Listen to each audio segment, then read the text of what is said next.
আমার ওপর মানুষের ভরসা আছে। লাইভে এসে এমনই বিস্ফোরক মন্তব্য করলেন হাসনাত আব্দুল্লাহ। তিনি দাবি করছেন তার বিরুদ্ধে চলছে ষড়যন্ত্র, এমনকি সংসদে তাকে কথা বলতেও দেওয়া হচ্ছে না। কি হচ্ছে আসলে, কেন তিনি এমন অভিযোগ তুললেন, চলুন পুরো বিষয়টা সহজভাবে জেনে নেই। সম্প্রতি এক লাইভে হাসনাত আব্দুল্লাহ বেশ আবেগঘন বক্তব্য দেন। তিনি বলেন, আমার ওপর মানুষের ভরসা আছে, আর সেই কারণেই আমাকে থামানোর চেষ্টা করা হচ্ছে। তার দাবি জনপ্রিয়তা এবং অবস্থানের কারণে তার বিরুদ্ধে পরিকল্পিতভাবে বাধা সৃষ্টি করা হচ্ছে। এই বক্তব্যে মুহূর্তেই সোশ্যাল মিডিয়ায় ভাইরাল হয়ে যায়। লাইভে তিনি আরও বলেন, তার বিরুদ্ধে একটি বড় ধরনের ষড়যন্ত্র চলছে।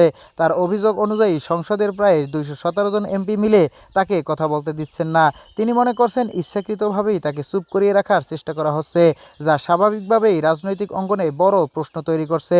হাসনাত আব্দুল্লাহর বক্তব্য অনুযায়ী তিনি যেসব বিষয় নিয়ে কথা বলছেন সেগুলো কিছু প্রভাবশালী মহলের বিরুদ্ধে যাচ্ছে, আর সে কারণেই তার কণ্ঠস্বর দমিয়ে রাখার চেষ্টা করা হচ্ছে। তবে এই অভিযোগের পক্ষে এখন পর্যন্ত কোনো আনুষ্ঠানিক প্রমাণ বা ব্যাখ্যা পাওয়া যায়নি। এই ঘটনার পর মানুষের মধ্যে মিশ্র প্রতিক্রিয়া দেখা গেছে। কেউ বলছেন তিনি সত্য বলছেন এবং তাকে বাধা দেওয়া হচ্ছে, আবার কেউ মনে করছেন এটি রাজনৈতিক বক্তব্য বা জনসমর্থন বাড়ানোর কৌশল। অন্যদিকে এই বিষয়ে সংসদের অন্য সদস্যদের পক্ষ থেকে এখনো কোনো স্পষ্ট প্রতিক্রিয়া পাওয়া যায়নি। সবশেষে প্রশ্নটা থেকেই যায়, একজন এমপি যদি সংসদে কথা বলতে না পারেন, তাহলে সাধারণ মানুষের কণ্ঠস্বর কোথায় যাবে? এটা কি সত্যিই ষড়যন্ত্র নাকি রাজনীতির একটি কৌশল? প্রিয় দর্শক, আপনার কি মনে হয় হাসনাত আব্দুল্লাহর এই অভিযোগ কতটা সত্য? তার সাথে কি সত্যি অন্যায় হচ্ছে?